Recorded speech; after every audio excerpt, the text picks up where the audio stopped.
Colette Brown, the friend to whom I own the bone broth and other healthy habits, I should say. How are you? It's so good to have you here.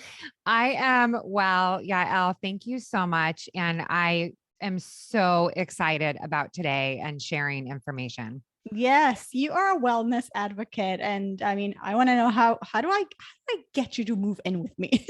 Exactly. Seriously. I woke up this morning, I'm thinking, oh, seriously, Yael Trusch, today of all days, you're talking to Colette Brown. You're on like 5 hours of sleep. If I could call it sleep, I don't think that was really sleep. It was more like 4.5 hours. This is when you're interviewing with Colette. But anyway, here we are. Let's talk about wellness advocate. I want everybody to know what that means, the value of what you're doing for people. But I think maybe in order to do that, I think people will really appreciate all of this if we take a step back and you take us to how did you end up in this career field? What brought you to the wellness space?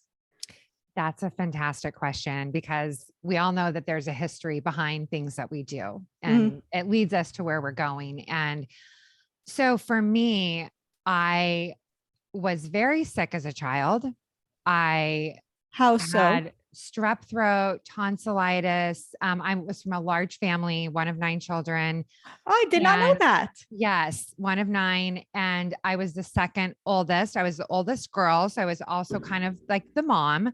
And so sleep was not a priority in our household. It was kind of raising the kids and getting through and getting by. And so I didn't know actually until I went to college that if I didn't get sleep or if I could get sleep, that I would stay well. And when my sleep would fail, my body would fail. And I didn't correlate that until later in life. But as a child, I look back and I can see I was kind of sleep deprived and I was constantly sick on antibiotics all the time. My 4th grade year, I had strep throat, tonsillitis 7 times in 1 year.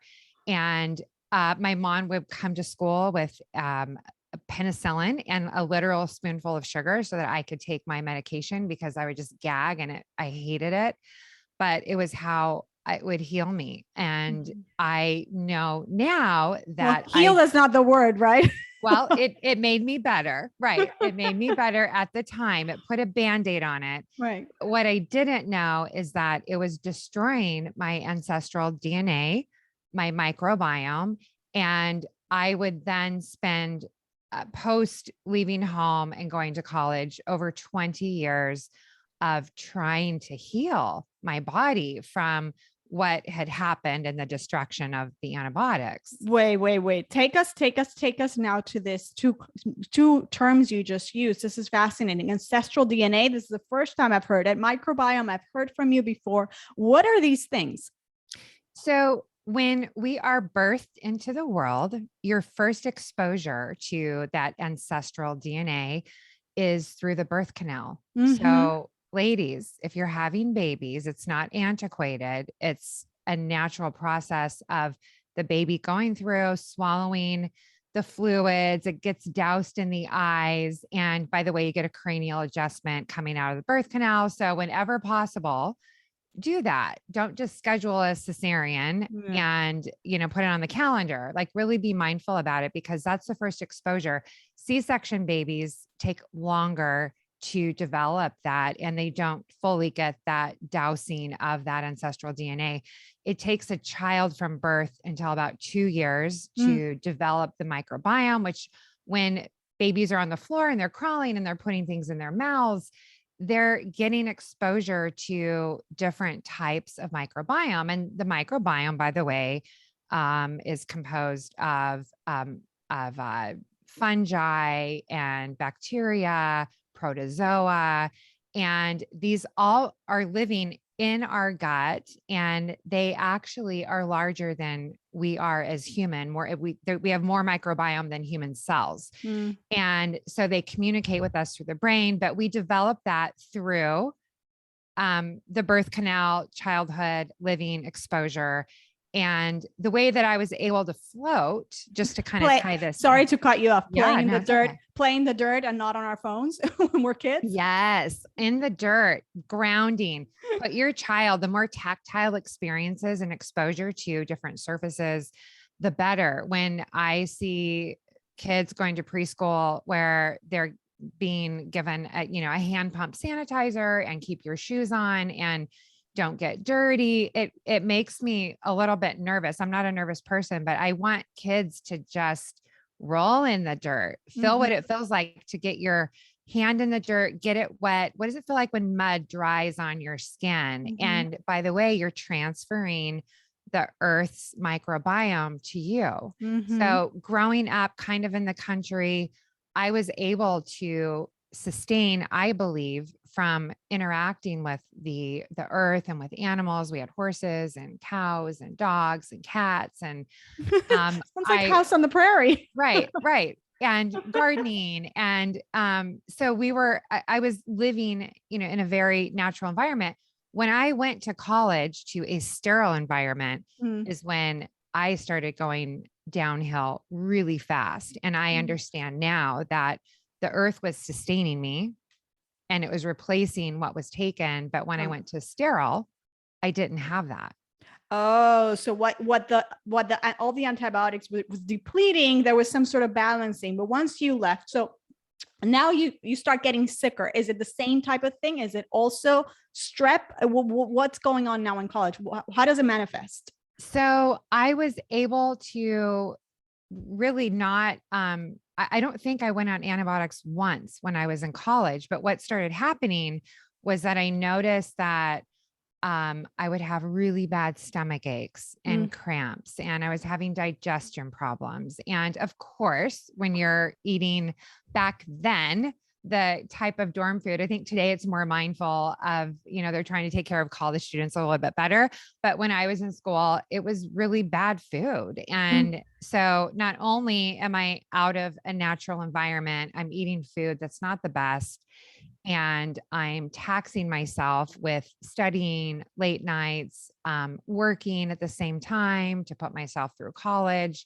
And so it started to manifest through, I started getting acne breakouts, and I never had that before. When I was growing up, I had pretty clean skin, even though I was sick a lot. So I started breaking out and stomach pains, and then started with really achy joints and was diagnosed in my early 20s with arthritis. And then I would start getting brain fog and just tired. I would just want to, wake up in the morning and lay down because I was exhausted, even though I had slept all night. So there was so many ways that it was starting to manifest, and it was all tied in.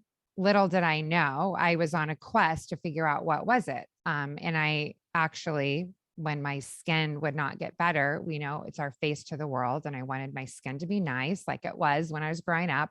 I went to esthetician school when I was working as a professional in the corporate world, because I wanted to understand, because dermatologists, estheticians could not fix it. And so I went and put myself through school, aesthetic school, so that I could learn, what is it? How do I do it myself? Because I'm a fix-it person. I think there's always an answer, and there's always a solution, and there's always an end result that I can achieve. Like, that's how I think. I don't give up. And I went through aesthetic school. And at the same time as you're working your day job. Okay. Yes. I was like, I'm going to figure it out. I like, no, but everyone's like wrong, and they're misinformation. They're not giving me stuff that I need. So I'm going to figure it out. And I didn't. My skin was the same. But that actually took me in a different trajectory of work in that field, but it didn't give me the answers at that time. So how do you start healing? Now you're an adult, you're supporting yourself. You have more control. It's not like you're depending on your mom and dad to make you appointments and this and that.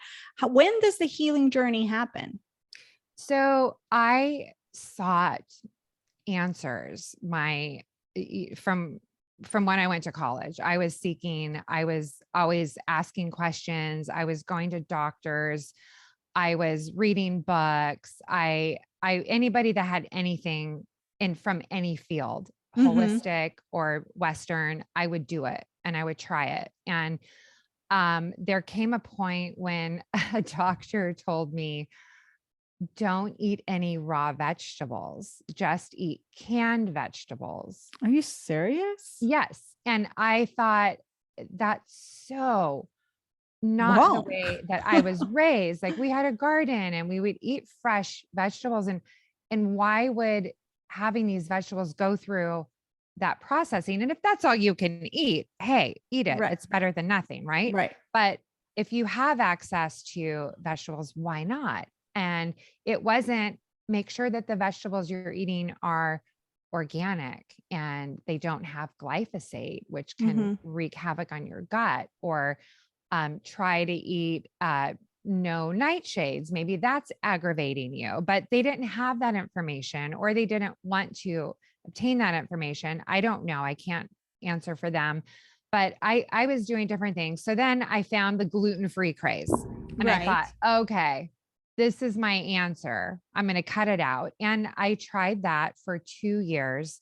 And initially it was fine and it helped me a little bit. But then right before I turned 40, I ended up in the emergency room twice within a month. And by the way, over those 20 years, I was in and out of the ER constantly. Are you serious? Yes. Yes. With like the most excruciating abdominal pains, and like feeling like I was going to die. I didn't know, like, do I have stomach cancer? Do I have, like, what's going on with me? What's wrong?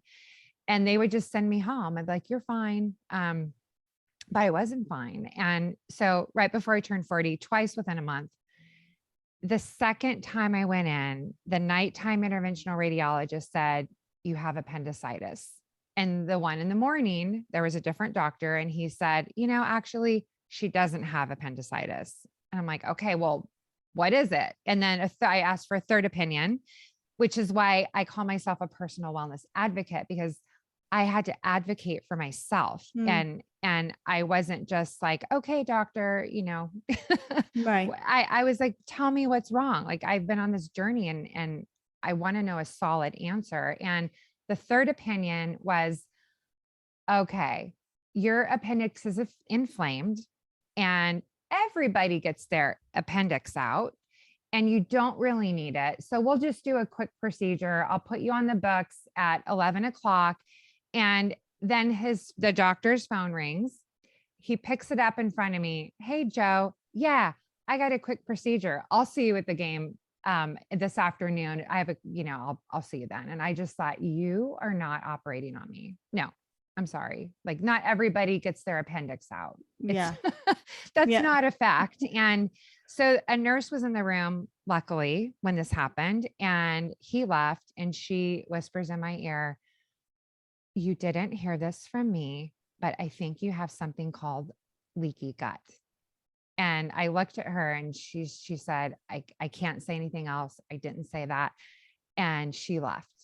And she's an angel, this woman. She is my angel whisperer. And so I was like, leaky gut. What is leaky gut? This is like piqued my curiosity, dove into it, found a medical doctor who actually has a functional practice and an apothecary in his office. And his first resort is to go to functional medicine. If that doesn't work, then he goes back to Western. And he put me on the path, and he did blood work, and it all boiled down to food and repairing my gut through supplementation. And he told me when he got the results back, Colette, you're going to be just fine. And I looked at him and I'm like, I don't believe you. Right. It's been so many years of not like, being fine. Yeah. He was just like, you're fine. Like these other doctors that were like, you're fine.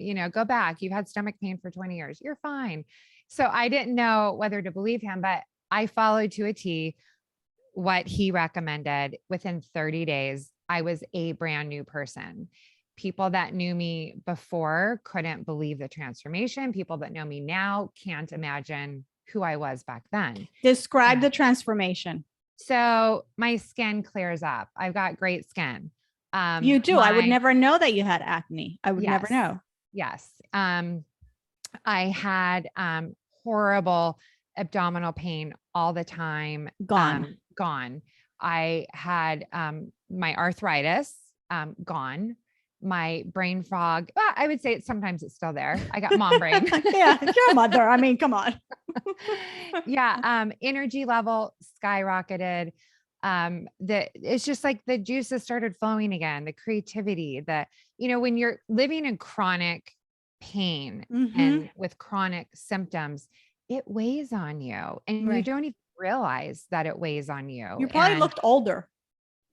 Yes. I've heard that. I've heard that, and, more inflamed, and just maybe my demeanor was different because constantly living in pain, you're not a bright, happy person. Right. You're dealing with it, and you're living moment to moment, and raising kids adds to it, and relationships and everything else. So so it was so transformative, and it really was a point that I looked to in my life. And I am so grateful for the journey. And once that happened, to answer your question of how I got into this, I couldn't stop talking about it with everybody. And I was so excited and glowing. And then there came a point when I realized that I am actually giving all this advice out all day long to everybody that I meet. And I should really create a business around that, because it's my passion. And I wasn't so passionate about what I was doing before. I was doing it and I liked it. So when COVID hit, it gave me the opportunity to take all the training and education that I'd received after learning about my condition and getting my, going through functional medicine. And then I developed a program, What's on Your Plate, not just what's on your plate of food, but what's on your plate in life, where I love walk that. people through. Yes. I told you need to move in with me. That's it. The VIP track of What's on Your Plate is Colette moves in with you for 3 months. That's right. That's right. VIP track. Yes. So it's been a beautiful journey, and I couldn't be where I'm at today, Yael, if I hadn't gone through that. And I know what people are feeling. And my ideal clients are those that are kind of at the end of their rope and they want it. Not the ones that are like, oh, but I could never give up my nightly ice cream, or, like I have to have my pizza, twice a week. Great. But if you're really chronically suffering and you want transformation, it does take a little bit of grit, knowledge, and a desire to feel better, to understand the correlation. And it doesn't happen overnight. I'm going to say that right up front. It takes a while to adapt and change old habits, patterns, and to learn a new lifestyle. It's not a diet. So what is in this lifestyle? Because you learned it from your doctor. You said within 30 days you had made such adjustments that you could literally see the transformation. Now you're teaching your students to adopt this lifestyle. As you just said, it's not overnight because we have to break old patterns and habits. And so what is it that what are we creating? What is that new lifestyle? What is on our plate ideally? So on your plate of food, I take an approach of eating less inflammatory. And so that looks like really minimizing. I've eliminated completely grains. On occasion, I will have them. I live by an 80-20 or a 90-10 lifestyle, where most of the time I'm grain-free. And that means rice, quinoa, oats, all of that. And of course the obvious, which is wheat. But eat really good, dense, high fiber carbohydrates like spaghetti squash, sweet potatoes, acorn squash. There's a lot of different varieties. And by the way, we really should be having 30 different types of food in a week. So when Wow. you want to really make your gut flourish, be mindful. So that can include herbs. So when you're cooking and you're making a soup, throw in some thyme and rosemary and basil and integrate. Maybe this week you're going to try collard greens for the first time and really be creative and try to get different foods in there. And the other one that's really important is fat, good fats. So I tell people, get rid of any kind of oil that's not avocado, olive oil, coconut oil, grass-fed butter. If you're consuming vegetable oil, canola, grapeseed, these are all toxic to the body because they're highly processed and it creates oxidation, and they're not good for our bodies. So really, and when you start cleaning out bad oils from your body, it could take 2 years. So Really? this includes when you're eating out, which is why Right. I try to be really mindful. And even when you're eating at a really nice restaurant, they're not going to be using premium oils because No. it adds to their cost, and they Right. work on such a low budget that, so really, take that principle of 80-20 and move it over to, if you can, into what you're eating. And instead of going out for lunch, make that fantastic salad at home and with your good protein and carbs, dense carbs and good fats, and replace it. So whenever you can, try to swap that out. It also looks like trying to get your sleep. Yeah. 7 to 9 hours. I told you got to move in with me. My husband tries. He says he tries. He's given up. He's like, yeah. Yes. It's So hard. how much sleep again we need? It's 7 to 9 hours, and it really depends. Some people fall asleep the instant their head hits the pillow and they stay asleep through the night. There's others that take 30 minutes, an hour to fall asleep, and then they're waking up all night, and then they wake up early. So 7 to 9, I say, if you're not a fast sleeper, you should probably be in your bed 8 to 9 hours. If you fall asleep immediately, you can skimp by on 7 hours, but we need our sleep because that's when our body heals. Yeah. The other thing when our body heals is when we allow it to rest. And it's kind of like a daily Shabbat or Sabbath, because when we're constantly taking in food, then our body is constantly working to digest it. It takes 12 hours for food to work out of our body. And when that 12 hours hits, then we start cleaning up. It starts extracting the toxins and the cells can repair. So doing a daily intermittent fasting practice where you're taking at least 12 hours. And it's not as hard as it seems. If you finish dinner at 7 at night and then you eat again at 7 in the morning, that's 12 hours. So you've allowed your body. I am terrible at this. Yes, I'm very good at every diet. It's not a diet, but every food tip you've given me. I don't do dairy and I don't do any of the grains. We talked about sleep, but then this part you don't know. I will just because of course I'm exhausted, so I need to refuel. So I'll just start having meat at 9:30 at night, meat and potatoes kind of thing, 10 o'clock I'll be eating. It's probably not a good idea. Well, if you look at it as your body's inability to properly heal. So at the end of Kippur, how does everyone's breath smell? Disgusting. Disgusting. Why? The body has gone through autophagy. It's healing, it's repairing. So not only are you examining your soul and you're resetting and you're really focused on that. Like, let's see what the relationships we can repair. And like, what do I need to examine? Your body has at least 24 hours where it is healing and it's purging and it's getting rid of all the toxins, which is why you smell and stink at the end of Kippur. Oh my And goodness.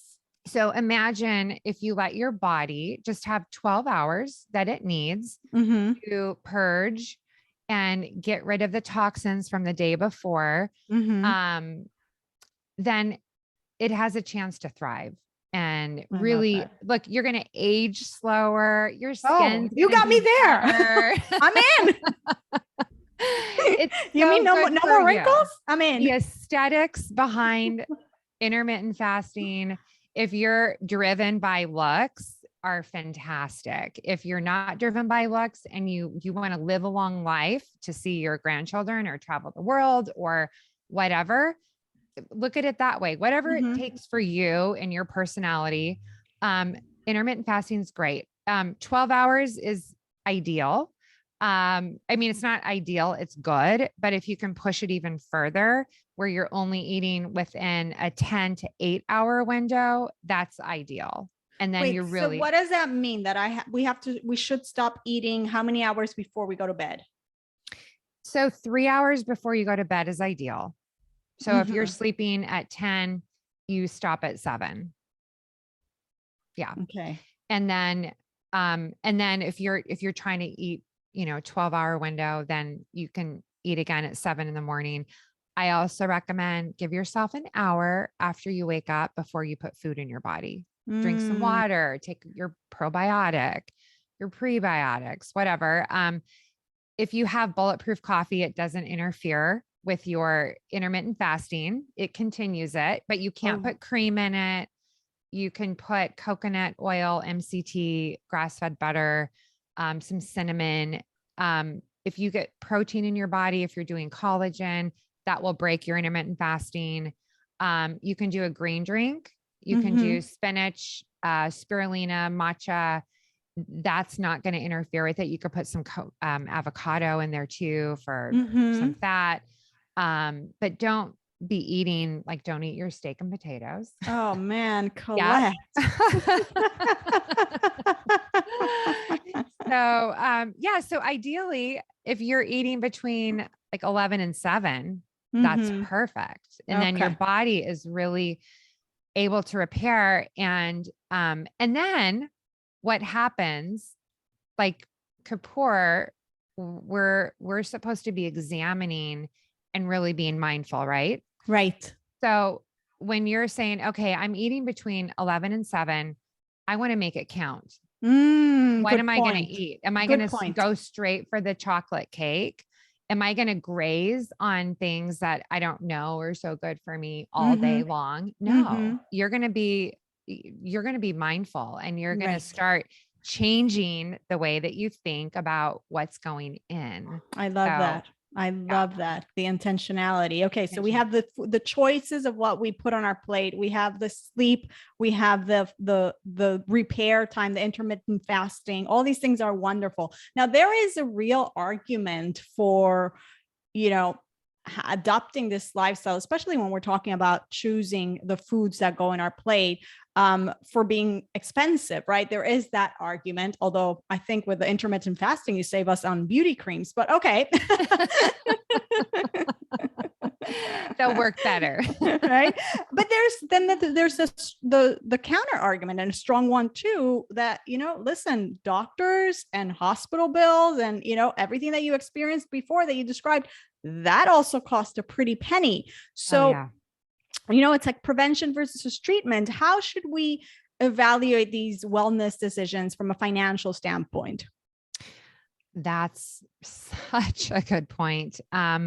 One of my favorite quotes is, we can build wealth to spend on health, or we can build our health and spend our wealth too, right? Yeah. So do you want to invest your hard-earned dollars by depriving yourself of sleep while you're building your wealth, and by eating poorly, and by being stressed? And by the way, when you're working hard, you're probably not really taking care of your relationships. And that can be a source of anxiety as well.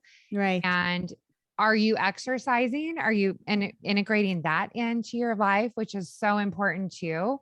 I Right. put that up there with food, intermittent fasting. And it doesn't have to be a lot.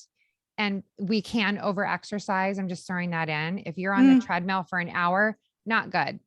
It's not good. You need to do weight resistance and 20, 30 minutes. Right. That's what you need. But weight resistance is key. And we lose muscle mass as we get older. And so that's important. But the other thing that I think parlays into this is the mindfulness meditation, and I'm going to say breath work.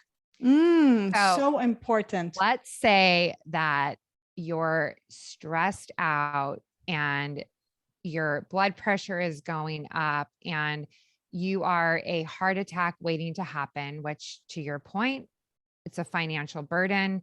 And what does that cost you? Like, so not only time, but money, and it costs those around you, and those around you worry, and you're creating this whole environment of the energy is now shifted from, wow, we're going to go to Spain this summer to we got to get you well. And what if you could have prevented that by implementing these things? And let's say that you're the most healthy person.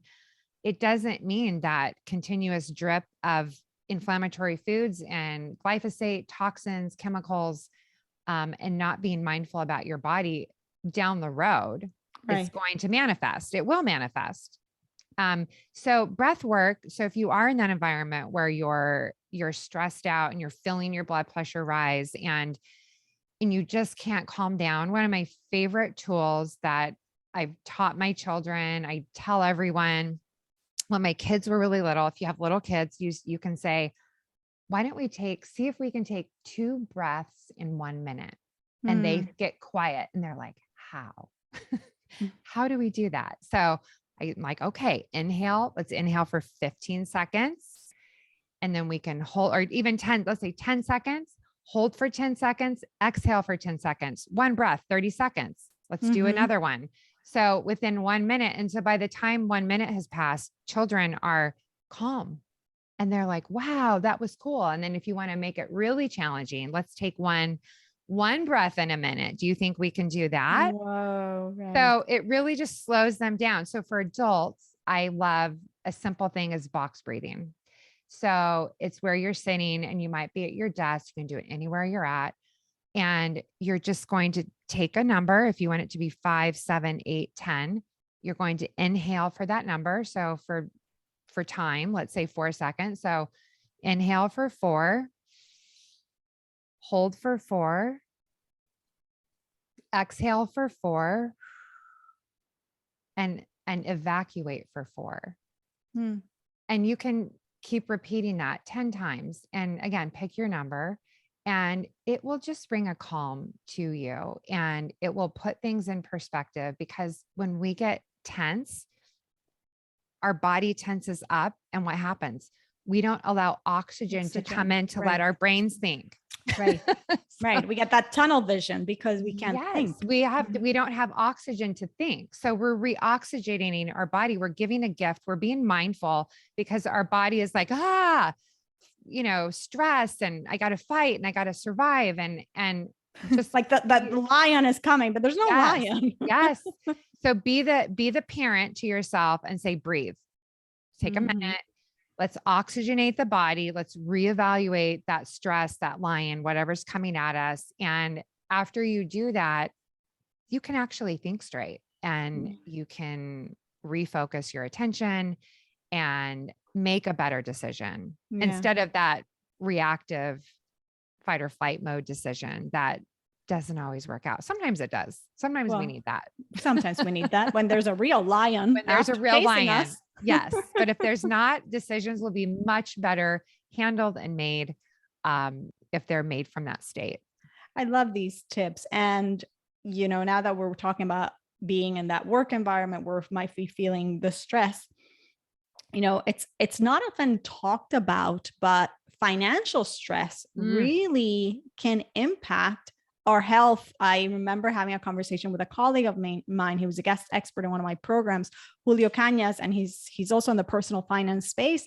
And I didn't know this about his story, but his personal story is that he developed, because of the great financial anxiety that he was under and the pressure that he was feeling for having made really poor financial decisions and a whole mess, whatever it was.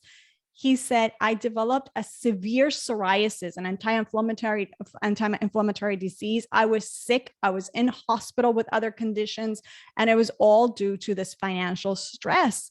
How often are you seeing this? And again, you've given us so many tips, but perhaps we can address this for a minute. I love that, Yael. And I love what you do, because I believe that the financial piece of it, component of it, is just as important. And whatever narrative you were raised with, I think that should be looked at. Yeah. And if it's money is the root of all evil, and you're trying to survive and you're like, okay, I have to make money, but it's evil, and that's stressful. Yeah.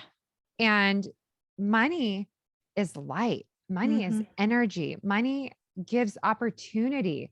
Money does so many beautiful things. And yes, in the hands of the wrong person, it's horrible. Right. But you're a good person. It should be used as light. And if you're blessed with more, you can do so many beautiful things to help people. Like that's a gift. So I think it's changing the narrative, which I love what you do with that, because I think that when people are getting their lifestyle in check, financial is a huge component. And if you're stressed out, if you're doing breath work, but you don't have money to pay your mortgage, it's not going to do a lot, you know? So it's important to be financially in order, and it's good. Just like you're checking your food intake, your sleep, your exercise, check your financial. And I love your money date.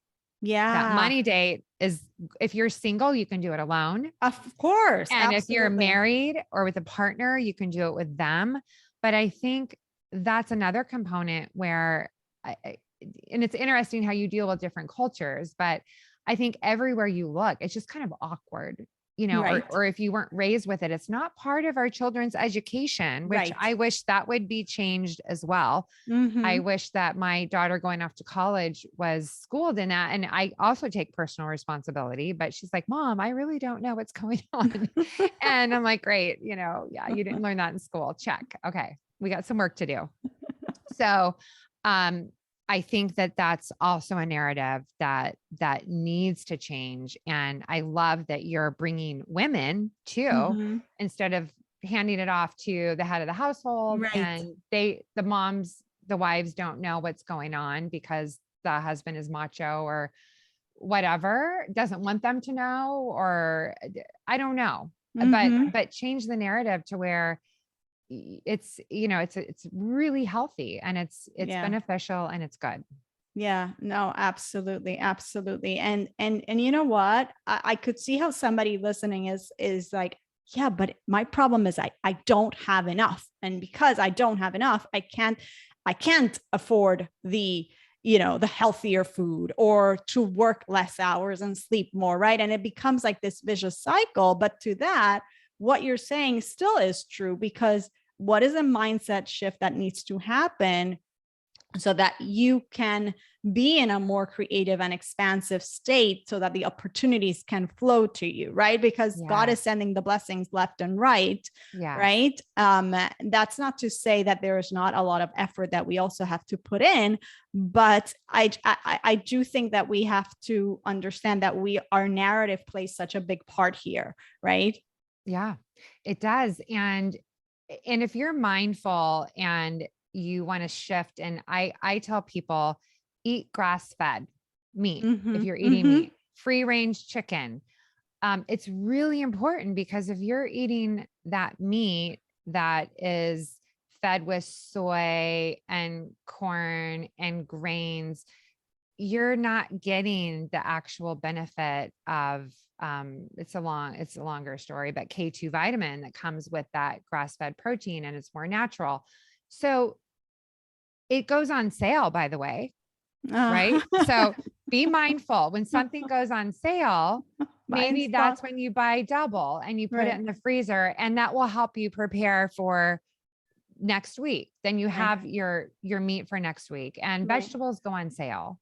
Yes. And there's always ways. And then if you're eating in your intermittent fasting window, 12 to 8 hours, then you're going to be really mindful and prepared for going towards that direction of, I'm going to plan. And when you're not planning, you might be eating out, which is a lot of money. If you could have for a cheap meal, with bad oils, not grass fed, it's a wash. You could have 4 meals at home for the same price. So really being mindful. So so the money argument I get, and it's real, but also being intentional, and preparing and planning and wanting that. And we know that when we want things, they start coming.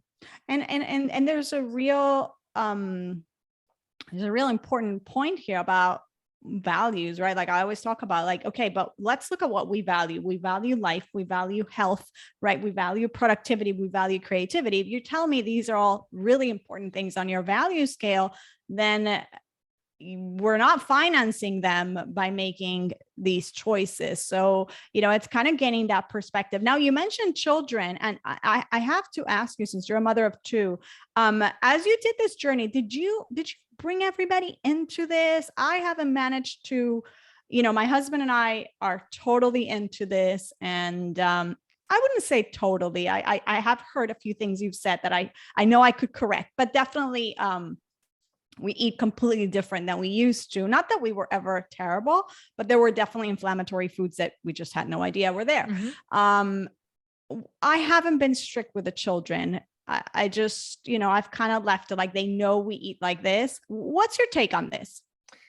I think that showing your children how to eat is a gift. And it's going to set them up for life. I know that with my daughters, when I cook, I always have a huge tray of vegetables that I've either baked or fresh or whatever it is. I always have options. And so they're never wanting more. There's variety, and it tastes good. And they're never saying, where's the bread? Where's where's my pasta? We have pasta. I think they ask me once every 2 months, can I have some pasta? And I'll make pasta. We never have chicken nuggets. I'll make schnitzel. I'll make it homemade. Oh, and you have such a good recipe too. Yeah. You make your own. It's so easy. It's just being mindful and creative. And when you're teaching your children that, then it sets them up. My daughter going away for college, she says, Mom, I know I've been eating wrong. My stomach is just off. Yeah. And she knows what to do to flip it. And she knows exactly what she was eating to make her feel that way. So I didn't know until I was empowered. 40 that was the correlation, because I ate healthy and they eat healthy, but I don't limit them on whatever they want to have. They can have whatever they want. I never stop them, but they know that there's that kind of 80-20 rule where most of the time I'm eating really good.